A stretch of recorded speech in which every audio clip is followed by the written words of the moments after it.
ఇది సముద్రంలో ఉన్న అత్యంత దురదృష్టకరమైన జీవి. దీని జీవితం మొత్తం చీకట్లోనే ముగిసిపోతుంది. ఈ చేప పేరు ట్రైపాడ్ ఫిష్. ఈ చేప సముద్రంలో సుమారు 15,000 అడుగుల లోతులో పుడుతుంది. అక్కడ ఉన్న ఒత్తిడి మనిషిని క్షణాల్లోనే నలిపేస్తుంది. చుట్టూ జీవంలేని ఘోరమైన చీకటి, మంచులా చల్లని నీరు, దూరదూరాల వరకు ఏమీ కనిపించదు. కాని దీని అసలు కష్టం ఇక్కడ్నుంచే మొదలవుతుంది. అంత లోతులో వెలుతురు ఉండదు కాబట్టి కాలక్రమేణా దీని కళ్ళు దాదాపు పనికిరాకుండా పోతాయి. చివరికి ఇది నెమ్మదిగా అంధంగా మారిపోతుంది. పెద్దదయ్యే కొద్దీ దీని శరీరం అంత విచిత్రంగా మారుతుందికి ఇది సరిగ్గా ఈదలేకపోతోంది. వేటాడి ఆహారం పట్టుకోలేకపోతోంది.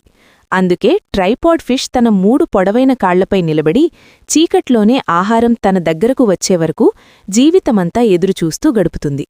ఇంతకంటే దురదృష్టకరమైన జీవితం ఇంకేదైనా ఉందా? మీ అభిప్రాయాన్ని కామెంట్లో తప్పకుండా చెప్పండి.